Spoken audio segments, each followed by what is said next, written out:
हर हर महादेव माता दी। गरुड़ पुराण की कथा होने जा रही है। गरुड़ पुराण के 7वां अध्याय कथा सुनिए। कारार्थम पुनः प्रवक्ष केशवम। सूत जी ने कहा, ऐसा सुनकर पीपल के पत्ते की भांति कांपते हुए गरुड़ जी ने प्राणियों के उपकार के लिए पुनः भगवान विष्णु से पूछा। गरुड़वाचः कृत्वा पापानि मनुजम् प्रमादाद बुद्ध्योऽपि यान्ति यातनायाम्यां केनोऽपि कथयत्तं सर्वाण्ड वग्नाय नारायण दिनेच्चराश्रम पापोहत बुद्धीनां विषयो पापहात्मनम् उद्धारं तं वदं वा स्वामिन् गरुणां विनश्यम् उपायमेन मनुजां सद्गति यान्ति माधव। गरुड़ जी महाराज से कहते हैं, भगवान गरुड़ जी महाराज कहते हैं कि हे स्वामी, किस प्रकार उपाय से मनुष्य प्रमादवश अथवा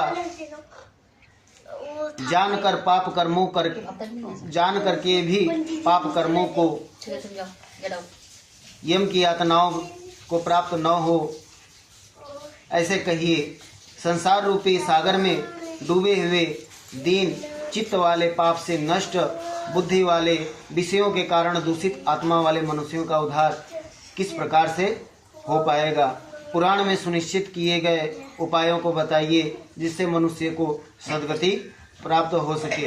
यहाँ पे गरुड़ जी महाराज कह रहे हैं कि मनुष्य को अवगत है कि यह कार्य पाप के लिए है, फिर भी मनुष्य उसको करता है। तो उस मनुष्य, वैसे चित्त वाले मनुष्य का उद्धार किस प्रकार से हो पाएगा? शास्त्रों में क्या वर्णित है? यह सब कथा हमको सुननी है, आप बताइए।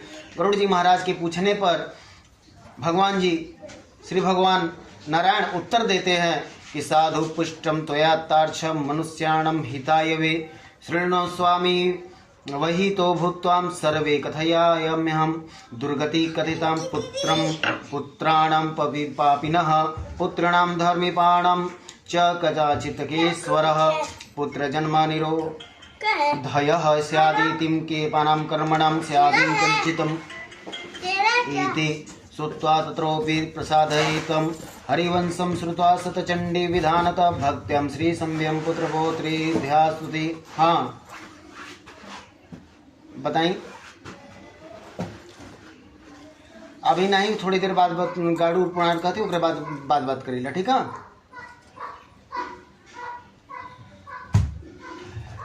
भगवान जी कहते हैं कि हे तार्क्ष, मनुष्य को हित के कामना से तुमने बहुत अच्छी बात पूछी है।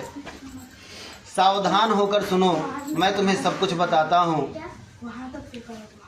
हे खगेश्वर पक्षीराज, मैंने इसके पहले पुत्र रहित और पापी मनुष्यों की यातना का वर्णन किया है। पुत्रवान तथा धार्मिक मनुष्यों के पूर्वोक्त दुर्गति कभी नहीं होती। यदि आपने पुनर्जीवित कर्मों के कारण पुत्र प्राप्ति में विघ्न हो तो किसी उपाय से पुत्र की उत्पत्ति संपन्न हो। हरिवंश पुराण की कथा सुनकर विधान पूर्वक सतचंडी यज्ञ करके भक्ति पूर्वक शिव की आराधना करने से विद्वानों को पुत्र उत्पन्न करना चाहिए। अर्थात जिसको पुत्र की प्राप्ति न हो उसके लिए विधान बताया गया है कि सतचंडी पाठ इत्यादि करवाकर उसको पुत्र की उत्पत्ति करनी चाहिए। पुनर्नामो यद्याम नारम यात्री सुत तस्मादम इति प्रोक्तम संवेदम संबुनाम एकमेव पुत्रो धर्मान मत्सर्वम ताराये कुलम पुत्रेण कुलाजनयन्तीं पोषेणम सनातनी। कहते कि यतः पुत्र पितरों की कुम नामक नरक से रक्षा करता है, अतः स्वयं भगवान ब्रह्मा ने ही उसे पुत्र नाम से कहा। एक धर्मात्मा पुत्र संपूर्ण कुल को तार देता है, पुत्र के द्वारा व्यक्ति लोकों में जीत लेता है, ऐसी सनातनी श्रुति है। और कहते हैं कि इति वैरति प्रोक्तम पुत्र महाम्यम उत्तमम तस्मादम पुत्रम मुखम दृष्टवम मुच्यते पैतृकार्णम। कहते हैं कि इस प्रकार से वेदों ने भी पुत्र के उत्तम महात्म के कहा है। इसके पुत्र इसलिए पुत्र का मुख देखकर मनुष्य के पितृ ऋण से मुक्त हो जाता है। पौत्र का स्पर्श करके मनुष्य तीनों देव ऋषि पितृ ऋणों से मुक्त हो जाता है।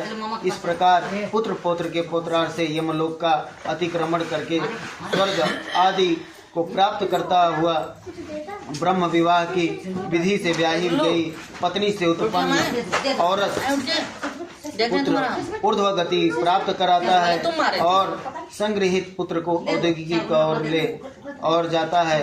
खग श्रेष्ठ ऐसा जान करके व्यक्ति हीन जाति की स्त्रियों से उत्पन्न पुत्रों को त्याग दे और खग सुवर्ण पुरुषों से सुवर्णा में स्त्रियों को उत्पन्न होते हैं। इस प्रकार कहते हैं भगवान जी की श्राद्ध प्रदान करके पितरों को स्वर्ग प्राप्त कराया जाता है और उस पुत्र के द्वारा किए गए श्राद्ध पितरों को स्वर्ग प्राप्त होता है। इस विषय में कहा गया है दूसरे द्वारा दिए गए श्राद्ध में प्रेत स्वर्गों को चला जाता है। इस विषय में सुनो। मैं यहाँ एक प्राचीन इतिहास कहूँगा।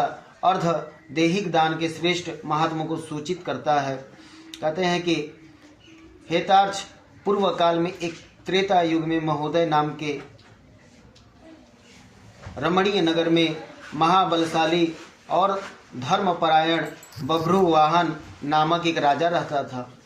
वह यज्ञ अनुष्ठान परायण दानियों में श्रेष्ठ लक्ष्मी से संपन्न ब्राह्मण भक्त तथा साधु पुरुषों के प्रति अनुराग रखने वाला था।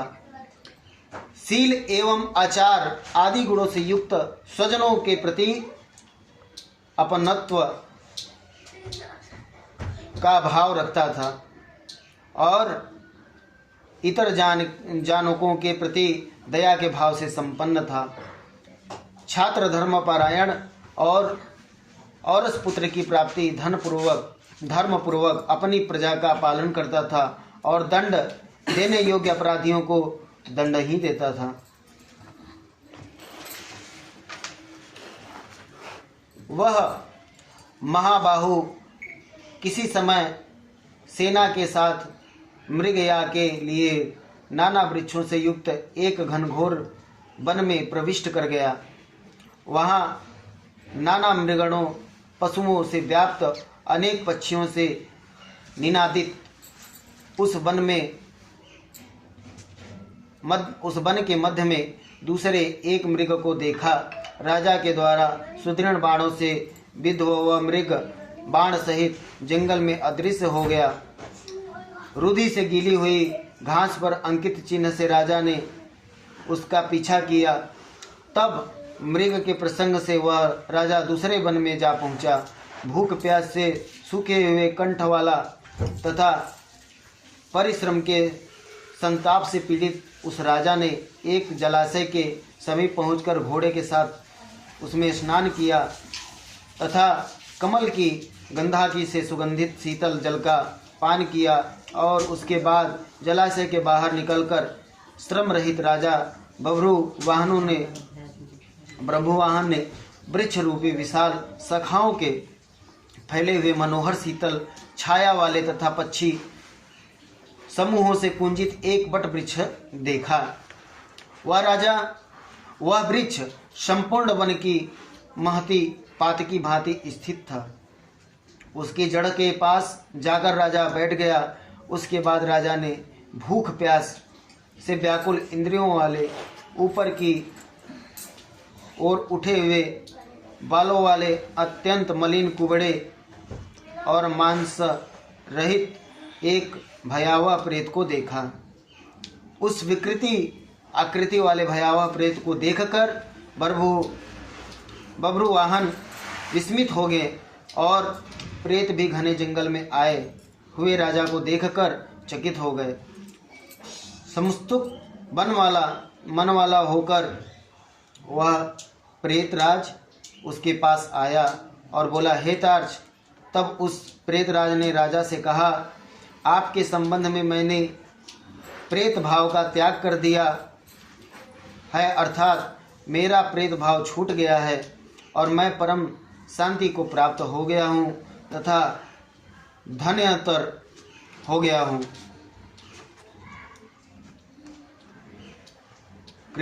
हे कृष्ण, वर्ण वाले तथा भयावह रूप वाले प्रेत किस कर्म के प्रभाव से देखने में डरावने लगने वाले और बहुत ही अमंगलकारी इस प्रेतत्व स्वरूप को प्राप्त किया है।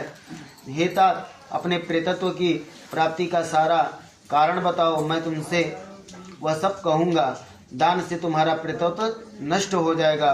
प्रेतवाच, प्रेत कहता है, कथयामि नृपश्रेष्ठ सर्वमेवा दिशत स्व प्रेतत्व कारणम श्रुतम दयाम कुर्तुम महर्दति वैश्यम नाम नगरम सर्वसंपत्ति समन्वित नाना जनपद क्रीडम नाना रत्न समाकुलम। और कहते हैं कि हे श्रेष्ठ राजन, मैं आरंभ से आपसे सब कुछ बताता हूँ। प्रेतत्व का कारण सुनकर आप कृपया उसे दूर करने की दया कीजिए। वेनिस नामक एक नगर था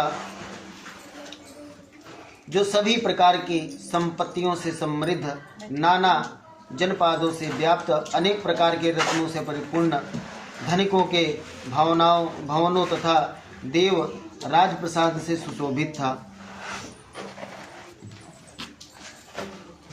मैं वहां रहता हुआ निरंतर देव पूजन किया करता था।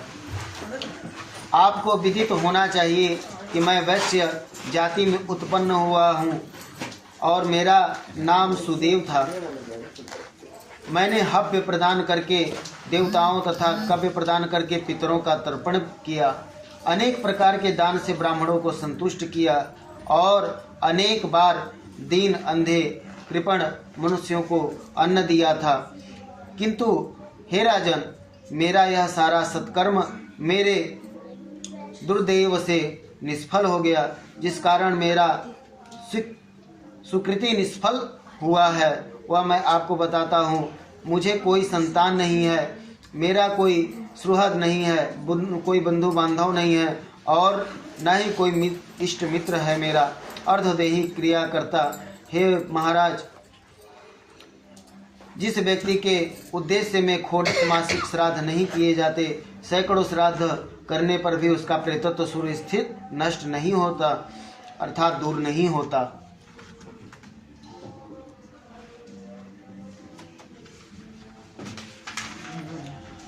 और कहते हैं कि हे महाराज, आपने मेरा अर्धोदेही कृत्य करके मेरा उद्धार करिए और इस लोक में राजा सभी वर्णों के बंधु कहा जाता है, इसलिए हे राजेंद्र, आप मेरा उद्धार कीजिए। मणिरत्न देता हूँ। हे वीर, यदि आप मेरा हित चाहते हैं तो जैसी मेरी सदगति हो उसी प्रकार से मेरी प्रेत योनि से मुक्ति करा सके वैसा ही आप करें। भूख प्यास आदि से दुखों के कारण यह प्रेत योनि मेरे लिए बड़ी ही दुखदायी है और इस वन में सुंदर स्वाद वाले शीतल जल और फल विद्यमान हैं। फिर मैं भी भूख और प्यास से पीड़ित हूँ, मुझे भी जल फल की प्राप्ति नहीं हो पाती। हे राजन, यदि मैं उद्देश्य से यथाविधि नारायण बलि की जाए तो उसके बाद वेद मंत्रों के द्वारा मेरी अर्धव देही क्रिया संपन्न हो जाए तो निश्चित ही मेरा प्रेतत्व नष्ट हो जाएगा। इस प्रकार से इसमें संशय नहीं है। मैंने सुन रखा है कि वेद के मंत्र, दान, तप इत्यादि सभी प्राणियों में दया, सत्य, शस्त्रों का श्रवण, भगवान विष्णु की पूजा, सज्जनों की संगति, यह सब प्रेत योनि के विनाश के लिए होती है। कहते हैं कि वो जो वैश्य व्यापारी था उसने सभी प्रकार के सत्कर्म किए थे, दया धर्म करता था, जो जिस लायक था उसके ऊपर दया करता था, दान भी देता था, सत्कर्म भी करता था, फिर भी प्रेत योनि में पड़ा हुआ था। क्यों? क्योंकि वह पुत्रहीन था। उसका कोई अर्धदैहिक संस्कार, अर्थात जैसे कि मरणोपरांत व्यक्ति का अर्धदैहिक संस्कार होता है, उसको जलाने के बाद खोडस संस्कार होता है, 13वीं तक होता है ना, हाँ, खोड़सी वगैरह होता है, तो उसका कुछ भी नहीं हुआ था। इस कारण वह प्रेत योनि में पड़ा हुआ उस वन में इधर उधर घूम रहा था। और राजा से मिला तो राजा से अपना दुख व्यक्त करने लगा। यदि आप मेरे अर्धोदेहिक संस्कार को पूर्ण करें, मेरी नारायण बलि इत्यादि करवाएं तो मेरे प्रेत योनि नष्ट हो जाएगी, मैं भी अपने मनुष्य योनि में प्राप्त हो जाऊंगा या फिर मुझे भी मोक्ष की प्राप्ति हो जाएगी। इसलिए मैं आपसे प्रेतत्व को नष्ट करने वाली विष्णु पूजन को कहूँगा। हे राजन, न्यायोपार्जित 2 सुवर्ण भारत का सोना लेकर उसमें नारायण की एक प्रतिमा बनवाएं, जिसमें विविध पवित्र जलों से स्नान कराकर, पीले वस्त्रों से वेष्टित करके, अलंकारों में सुशोभित करके अधिवासित, तदंतर उसका पूजन करें। उसके बाद उस प्रतिमा के पूर्व भाग में श्रीधर, दक्षिण में मधुसूदन, पश्चिम में वामन, उत्तर में गदाधर, मध्य में पितामह ब्रह्मा और तथा महादेव शिव की स्थापना करके गंध पुष्प इत्यादि द्रव्यों से विधि पूर्वक पृथक पृथक पूजन करें। पूजन के पश्चात बाद में दक्षिणा प्रदक्षिणा करके अग्नि में हवन देवताओं को तृप्त करने के लिए घृत इत्यादि दूध से विश्व देवा को तृप्त करें। उसके तत्पश्चात तदंतर समाहित चित्त वाला यजमान स्नान करके नारायण के आगे विनात्मक होकर विनय उनसे करे होकर विधि पूर्वक उसमें संकल्पित अर्धदेही क्रिया का आरंभ करे। इसके बाद क्रोध लोभ से रहित शास्त्र विधि से सभी श्राद्धों को करे तथा विघोसर्ग ब्राह्मणों को 13 पददान प्राप्त करे और उसके बाद सैया दान देकर प्रेत के लिए घटका दान करे। राजोवाच कथम प्रेत घंटम क्रियातम दद्यातम ये विधाने मुरे सर्वा कुंभ्याम घंटम प्रेत तुम्ही मुक्तमी राजने। और राजा कहते हैं कि किस विधान से प्रेत घट का निर्माण करना चाहिए और किस विधान से उसका दान करना चाहिए। सभी प्राणियों के ऊपर अनुकंपा करने से हेतु से प्रेतों का मुक्ति दिलाने वाले प्रेत घट दान के विषय में बताइए। साधु पुष्टम महाराज कथयामि निबोध प्रेतत्व भविद्येन दानुनम शूद्रेण च।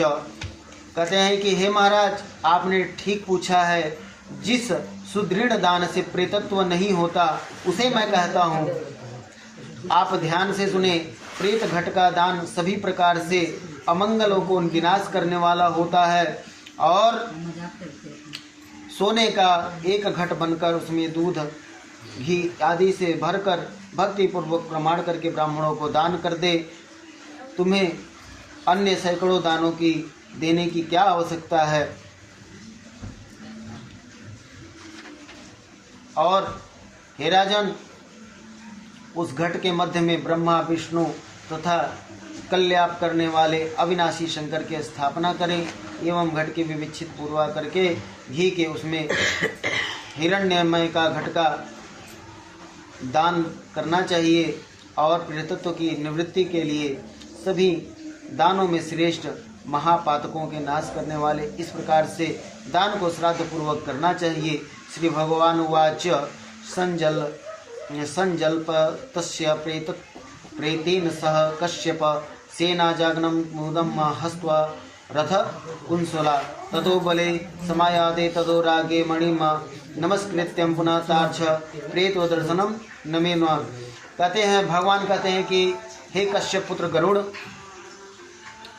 प्रेत के इस प्रकार बातचीत हो रही थी और उस समय हाथी घोड़े आदि से व्याप्त राजा की सेना पीछे से वहां पर आ गई। सेना के अनेक बाद राजकों को महामणि देकर उन्हें प्रणाम करके पुनः प्रार्थना